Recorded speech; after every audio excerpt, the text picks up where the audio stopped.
بسم اللہ الرحمن الرحیم۔ میرے چینل پر خوش آمدید۔ کہانی کا آغاز کرتے ہیں۔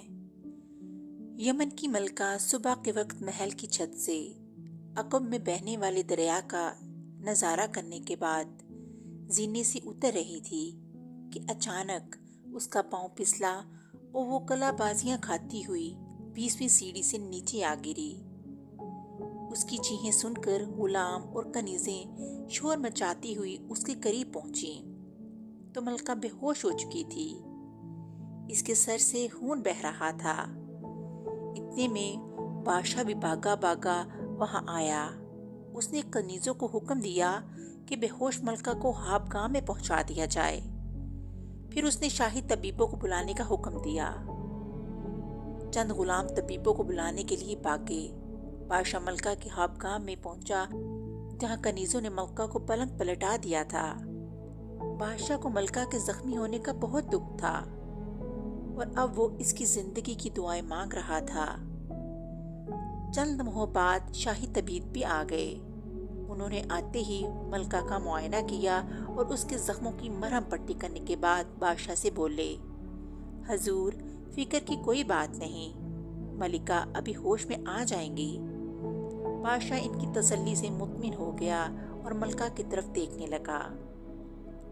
چند منٹ بعد ملکہ نے آہستہ آہستہ آنکھیں کھولی اور پھر پوری طرح ہوش میں آ کر اٹھ کر بیٹھ گئی، لیکن بادشاہ نے جلدی سے اسے لٹا دیا۔ لیٹی رہو ملکہ، خدا کا شکر ہے کہ تم زندہ بچ گئی۔ ملکہ یکدم چیخی، اوہ مجھے نظر کچھ نہیں آ رہا، ہائے میری بینائی کہاں گئی۔ یہ سن کر بادشاہ ایک بار پھر پریشان ہو گیا۔ طبیبوں نے جلدی سے باری باری ملکہ کی آنکھوں کا معائنہ کیا۔ عالی جاں گستاخی معاف، ایک طبیب نے ادب سے کہا، مجھے افسوس کے ساتھ کہنا پڑ رہا ہے کہ دماغ پر چوٹ لگنے کے سبب ملکہ عالیہ کی بینائی ختم ہو چکی ہے۔ اوہ کیا کہہ رہے ہو تم؟ کیا اس کا کوئی علاج نہیں ہو سکتا؟ بادشاہ نے پریشان لہجے میں پوچھا۔ افسوس کہ یہ بھی ممکن نہیں، اب تو کوئی معجزہ ہی ملکہ عالیہ کی بینائی واپس لا سکتا ہے، طبیب نے کہا۔ یہ سن کر ملکہ بھی رونے لگی اور بادشاہ بھی افسردہ ہو گیا، مگر اس نے ملکہ کو دلاسا دیا، گھبراؤ مت، ہم تمہاری بینائی واپس لانے کی ہر ممکن کوشش کریں گے۔ اتنے میں بادشاہ کا نوجوان بیٹا شہزادہ احمر آ گیا۔ وہ جنگل میں شکار کھیلنے کے لیے گیا ہوا تھا۔ وہاں اسے ایک غلام نے اطلاع پہنچائی تھی کہ ملکہ چھت سے گر پڑی ہیں، تو وہ فوراً واپس چل پڑا۔ اس نے ملکہ اور بادشاہ کو سلام پیش کیا، پھر آگے بڑھ کر ملکہ کی عیادت کرنے لگا۔ جب اسے معلوم ہوا کہ ملکہ اندھی ہو چکی ہے تو اسے بہت دکھ ہوا۔ ابا حضور، آپ امی حضور کا علاج کروائیں، شہزادے نے کہا۔ بیٹے، طبیبوں نے مایوسی ظاہر کر دی ہے، وہ کچھ نہیں کر سکتے، بادشاہ نے جواب دیا۔ ابا حضور، طبیبوں نے مایوسی ظاہر کر دی ہے تو کیا ہوا، ہمیں خدا سے مایوس نہیں ہونا چاہیے، شہزادے نے جواب دیا۔ دنیا میں کوئی مرض لا علاج نہیں، اللہ تعالیٰ نے بیماریاں پیدا کی ہیں تو ان کی دوائیں بھی پیدا کی ہیں، اور میں وعدہ کرتا ہوں کہ میں امی حضور کی آنکھوں کی بینائی واپس لانے میں ہر ممکن کوشش کروں گا۔ کسی نہ کسی ملک سے تو ایسی دعا مل ہی جائے گی جس سے بینائی واپس لوٹائی جا سکتی ہو۔ میں صبح ہی روانہ ہوتا ہوں، خدا نے چاہا تو امی حضور کی آنکھوں کی دعا ڈھونڈ کر ہی لاؤں گا۔ ملکہ اور بادشاہ نے اپنے لختے جگر کی باتیں سنی تو دل میں خدا کا شکر ادا کرنے لگے کہ اللہ تعالیٰ نے انہیں بہت ہی بہادر اور نیک بیٹا عطا کیا ہے۔ شہزادہ احمر بہت بہادر اور رحم دل نوجوان تھا۔ اس سے کسی کا دکھ برداشت نہیں ہوتا تھا، اور پھر یہ کوئی غیر نہیں بلکہ اس کی ماں تھی، اس لیے وہ اس کے علاج کے لیے اسی شام اپنے وفادار گھوڑے پر سوار ہو کر ملک سے نکل پڑا۔ ان دنوں چینی طبیبوں کا سارے دنیا میں چرچا تھا۔ انہوں نے علم العلاج اور علم الجراح میں کافی ترقی کر لی تھی، جبکہ کئی ممالک سے لا علاج مریض ان سے علاج کروانے کے لیے آتے تھے۔ शहजादा अहमद चीन पहुंचा और वहां से चंद मशहूर तबीबों को लेकर वापस अपने मुल्क पहुंचा। चीनी तबीबों ने यमन आकर मलका का इलाज किया, मगर कई रोज गुजर जाने के बावजूद मलका की बीमारी वापस न आई। चीनी तबीब मायूस हो गए और उन्होंने शहजादे से कहा, शहजादे हजूर, हमें अफसोस है कि हम नाकाम हो गए हैं। हम मलका हजूर की बीमारी वापस नहीं ला सकते। ये सुनकर शहजादे को अफसोस तो हुआ, मगर उसने हिम्मत न हारी। चीनी तबीबों को इनाम इकराम देकर रुखसत करने के बाद वो एक बार फिर घोड़े पर सवार होकर अपने मुल्क से निकल पड़ा। किसी हाथ सिमत जाने की बजाय इसने खुदा पर भरोसा किया कि जहां इसकी मां की आंखों का इलाज मिल सकेगा, खुदा इसे वहीं पहुंचा देगा। इसने घोड़े की बागें ढीली कर दी और घोड़ा अपनी मर्जी से एक तरफ दौड़ने लगा। चलते चलते शाम हो गई और शहजादा अहमद एक जंगल में जा पहुंचा। इसने सोचा कि रात यहाँ गुजारी जाए। चुनाचा इसने घोड़ा एक दरख्त से बांधा और खुद इसी दरख्त पर चढ़कर एक दोशाखा पर बैठ गया। दिन भर का थका हुआ था, जल्द ही नींद ने आ लिया और वो बेखबर होकर सो गया। ज्यादा देर न गुजरी थी कि इसकी आंख खुल गई। इसका सबब वो नस्वानी चीखें थीं जो बाएं जानिब से आ रही थीं। शहजादे ने सोचा, कोई औरत मुसीबत में मुब्तला है, इसकी मदद करनी चाहिए। वो फौरन दरख्त से उतरा और अंधेरे में ठोकरे खाता हुआ चीखों की सिमत भागने लगा। 2-3 मिनट बाद वो जंगल की तकरीबन वस्त में जा निकला। वहां एक झोंपड़ा था जिसे 10-12 मशाल बरदार घुड़सवारों ने घेर लिया था। घुड़सवारों के स्याह लिबास थे। शहजादे ने अंदाजा लगाया कि वो डाकू हैं। चीहों की आवाजें झोंपड़े में से आ रही थी। यकीनन किसी औरत को कोड़ों से पीटा जा रहा था। शहजादे ने आओ देखा न ताओ नियाम से तलवार निकाली और डाकुओं पर पल पड़ा। डाकू इस अचानक हमले से बौखला गए। इसी बौखलाहट में वो शहजादे का जमकर मुकाबला न कर सके। शहजादा बिजली की मानद कभी दाएं जानिब और कभी बाएं जानिब डाकू पर झपट रहा था। चंद लम्हों में ही इसने 7-8 डाकू को हलाक कर डाला। इतने में झोंपड़े से 2 और डाकू निकल आए। इनमें से एक ने स्याह के बजाय सफेद लिबास पहन रखा था। इसके हाथ में कोड़ा था। इसने शहजादे को देखा तो डाकुओं से बोला, पकड़ लो इस कातल को और कत्ल कर दो। फिर खुद भी तलवार खींचकर आगे आ गया, मगर वार करने की हसरत दिल में ही रह गई। शहजादे की तलवार से जरब खाकर गिरा और तड़पने लगा। ये देखकर इसके साथी डाकुओं ने फरार होने की कोशिश की। शहजादे ने तेजी दिखाकर उनमें से एक और को गिरा दिया। सिर्फ 3 डाकू बच गए और बाकी सब शहजादे के हाथों मारे गए। मैदान साफ देखकर शहजादे ने तलवार न्याम में डाली और झोंपड़े की तरफ बढ़ा, जिसमें से अब सिसकियों की आवाजें आ रही थीं। शहजादा झोंपड़ी में दाखिल हुआ और हैरत से अंदर का मंजर देखने लगा। झोंपड़े में एक बूढ़े की लाश पड़ी थी और इस लाश के करीब एक नौजवान लड़की बैठी सिसकियां ले रही थी। इसकी कमीज पुष्ट से फटी हुई थी। इस पर कोड़ों की जरबों के निशानात साफ नजर आ रहे थे। यकीनन डाकुओं के सरदार ने ही इसे पीटा था, मगर क्यों? इस सवाल का जवाब वो लड़की ही दे सकती थी। इस वक्त इसके बाल खुले हुए थे और गालों पर आंसू के कतरे बह रहे थे। इसने चौंक कर शहजादी की तरफ देखा और इसकी आंखों में हैरत के तासुरात उभर आए। शहजादे ने मुस्कुरा कर कहा, लड़की, मैं यमन का शहजादा अहमर हूँ। ये डाकू तुम्हें क्यों पीट रहे थे? ओह, क्या वो भाग गए? लड़की ने चौंक कर पूछा। हाँ, सिर्फ 3 फरार हुए हैं, बाकी सब मेरी तलवार का लुक्मा बन गए, शहजादे ने बताया।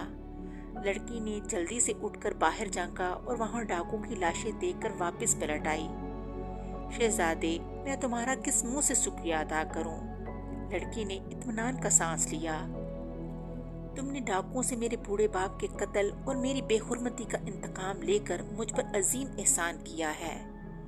शहजादे ने मुस्कुरा कर कहा, मैं इसे एहसान नहीं अपना फर्ज समझता हूँ। खूबसूरत लड़की, शायद खुदा मुझे तुम्हारी मदद के लिए ही इस जंगल में लाया था। खुदा का शुक्र है कि मैं नाकाम नहीं हुआ। अगर मुझे मालूम हो जाता कि डाकू ने तुम्हारे बाप को हलाक कर दिया है तो मैं एक डाकू को भी जिंदा न छोड़ता। जालिमों ने मेरे बाप को बड़ी बेदर्दी से हलाक किया। लड़की बूढ़े बाप की खून आलूदा लाश की तरफ देख रही थी और उसकी आंखों से एक बार फिर आंसू बहने लगे। शहजादे ने इसे दिलासा दिया और उसे लाश के पास से बाहर ले आया। लड़की सिसकियां लेकर रो रही थी। ये तो बताओ कि डाकू ने तुम्हारे बाप को क्यों कत्ल किया? शहजादे ने पूछा। वो तिलिस्मी खोपड़ी छीनना चाहते थे, लड़की ने वजह बताई। तिलिस्मी खोपड़ी? शहजादा चौंका। हाँ, लड़की बोली, मगर ठहरो, तुम यूं ना समझ सकोगे। मैं तुम्हें पूरा वाकया सुनाती हूँ। मेरा नाम रजिया है। मैं अपने बाप की इकलौती बेटी हूँ। मेरी माँ बचपन में ही मर गई थी। मेरे बाप ने ही मेरी परवरिश की और मुझे माँ की कमी का एहसास न होने दिया। मेरा बाप जंगल से लकड़ियाँ काट कर शहर में फरोख्त करता था। एक दिन मेरा बाप एक गिरे हुए दरख्त की जड़ जमीन से निकाल रहा था। इसने दरख्त की जड़ों के गिर्द एक गहरा गड्ढा खोदा तो गड्ढे में से एक इंसानी खोपड़ी बरामद हुई। इस खोपड़ी की आंखें रोशन थीं और इनमें अजीब सी चमक थी। मेरा बाप डर गया, मगर इस वक्त मेरे बाप की हैरत की इंतहा न रही जब खोपड़ी ने बोलना शुरू कर दिया। मैं भी इस वक्त वही मौजूद थी और डर के मारे बाप के पीछे छुपी हुई थी। खोपड़ी ने मेरे बाप से कहा, लकड़हारे, डरने की जरूरत नहीं। मैं तूफान जादूगर की खोपड़ी हूँ और मुझे जमीन से निकाल कर तुम मेरे आका बन चुके हो और मैं तुम्हारा गुलाम हूँ। तुम मुझे जो भी हुक्म दोगे मैं बजा लाऊंगी। जैसा भी काम कहोगे पलक झपकने में कर दूंगी, लेकिन सिर्फ उस वक्त जब मैं आजाद होंगी। ये सुनकर हमारा खौफ कुछ दूर हुआ। मेरे बाप ने खोपड़ी को आजमाने के लिए कई काम कहे जो इसने पलक झपकने में कर दिए। मसलन मेरे बाप ने इसे हुक्म दिया कि इस दरख्त को काट कर लकड़ियों के गड्ढे में तब्दील कर दो। फौरन इस खोपड़ी की आंखों से रंग बिरंगी शुआएं निकलकर दरख्त पर पड़ी और खुद ब खुद इसकी शाखें टूटती गईं और गड्ढे में तब्दील हो गईं। लकड़हारी की बेटी रजिया इतना बताकर खामोश हो गई। रजिया के मुंह से पुरअसरार खोपड़ी के मुतालिक सुनकर शहजादे को बहुत हैरत हुई। इसके दिल में इसे देखने का इश्तियाक पैदा हुआ, मगर वो रजिया की पूरी कहानी सुने बगैर अपनी ख्वाहिश का इजहार नहीं करना चाहता था। इसके अलावा रजिया दोबारा कहने लगी, वो खोपड़ी हमें माजी, हाल और मुस्तकबिल की बातें भी बताया करती थी। वो हमें दुश्मनों से बचाती थी। मसलन एक दिन एक स्याह नाग हमारे झोंपड़े में घुस आया। मेरा बाप इस वक्त सो रहा था और मैं बैठी कोई काम कर रही थी कि मैंने तिलिस्मी खोपड़ी की आंखों से शुआएं निकलती देखी। वो शुआएं नाक पर पड़ी और आन की आन जल गया। गलती से मेरे बाप ने शहर में एक जानने वाले को खोपड़ी और नाक का वाकया बता दिया। वो आदमी डाकुओं के घरों का रुकन था। इसने अपने सरदार को जाकर बता दिया। चुनाचा सरदार एक दिन जहाँ आया था। इसने सख्ती से मेरे बाप से खोपड़ी का मुतालबा किया, मगर खोपड़ी बता चुकी थी कि इसे किसी कीमत पर डाकू के हवाले न करना। चुनाचा मेरे बाप ने साफ इनकार कर दिया। इस पर सरदार ने गुस्से में आकर मेरे बाप को कत्ल कर दिया और मुझसे खोपड़ी का पता पूछा। मैंने कह दिया कि मुझे इल्म नहीं। इस पर डाकू का सरदार मुझे कोड़े से पीटने लगा। ये है सारा किस्सा। शहजादे ने इसके खामोश होने पर चंद लम्हे सोचा, फिर बोला, अगर तुम मुझे वो खोपड़ी दिखा दो तो मैं तुम्हारा शुक्रगुजार होऊंगा। रजिया ने मुस्कुरा कर कहा, मेरे बाप के मरने के बाद तुम ही मेरे वारिस हो, क्योंकि दुनिया में मेरा कोई नहीं। खोपड़ी अब तुम्हारी ही है। मेरे बाप ने डाकुओं के खौफ से इसे दोबारा जमीन पर दबा दिया था। आओ इसे निकालते हैं। करीब ही एक दरख्त के नीचे दबाई थी। शहजादे ने कहा, अच्छा, मगर पहले तुम्हारे बाप की लाश दफन कर देते हैं तो बेहतर है। शहजादे ने बाहर आकर एक बड़ा सा गड्ढा खोदा और लकड़हारे की लाश उठाकर इसमें दबा दी। फिर वो रज़िया के साथ झोंपड़े के अकब में दरख्त के पास आया और रज़िया की निशानदेही पर एक जगह कड़ा खोदने लगा। जल्द ही इसने जमीन से वो पुरअसरार खोपड़ी बरामद कर ली, जिस पर गोश्त का जर्रा भी ना था। उसकी आंखें जिंदा इंसानों की मानद थी। शहजादे ने खोपड़ी का गौर से जायजा लिया। शहजादे, मैं तूफान जादूगर की खोपड़ी हूँ, और चूंकि तुमने मुझे जमीन से निकाला है, इसलिए मैं अब तुम्हारी गुलाम हूँ। जो हुक्म दोगे पूरा करूंगी। शहजादा हैरान भी हुआ और खुश भी। वो खोपड़ी उठाए रज़िया के साथ वापस झोंपड़े में आ गया। उसने खोपड़ी को आजमाने के लिए कहा, मैं चाहता हूँ इस झोंपड़े की जगह एक आलीशान महल बन जाए, जिसमें जिंदगी का सब साजो सामान हो। क्या तुम ऐसा महल बना सकती हो? शहजादे, मेरे आका, मेरे लिए कोई काम भी नामुमकिन नहीं। खोपड़ी ने कहा, तुम दोनों अपनी आंखें बंद कर लो। उन दोनों ने अपनी आंखें बंद कर लीं और एक जमाका सा हुआ और उन्होंने जल्दी सी आंखें खोल लीं। दूसरे ही लम्हे वो दोनों हैरत की ज्यादती से बौखला उठे, क्योंकि अब वो झोंपड़ी की बजाय एक आलीशान कमरे में मौजूद थे। सामने मेज पर पुरअसरार खोपड़ी पड़ी थी। तिलिस्मी खोपड़ी वाकई हैरत अंगेज थी, जिसने आन की आन में ना सिर्फ वहां अजीमुशान महल तमीर कर दिया था, बल्कि हर किस्म का साजो सामान भी मौजूद था। इसके बाद शहजादे ने उससे कहा, अगर मैं तुमसे एक काम कहूँ तो तुम मेरा कोई काम वो करोगी? तिलिस्मी खोपड़ी ने कहा, जो हुक्म मेरे आका।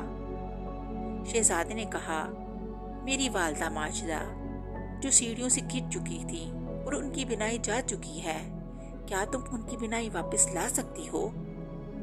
खोपड़ी ने कहा, मैं ऐसा कर सकती हूँ। शहजादा बहुत खुश हुआ।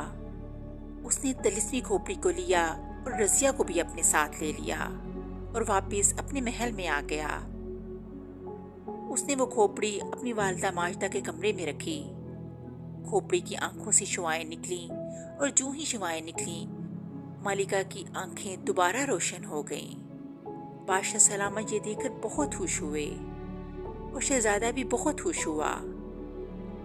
मलिका ने और बादशाह ने जब रज़िया को देखा तो वो उन्हें बहुत पसंद आई। उन्होंने शहजादे अहमर की शादी रज़िया से कर दी और खोपड़ी को महफूज मकाम पर छुपा दिया गया, ताकि आइंदा आने वाले दिनों में वो फिर इनके काम आ सके। इस तरह कहानी का एख्तिताम हो गया। अगली कहानी के साथ फिर मिलेंगे, तब तक के लिए अल्लाह हाफिज।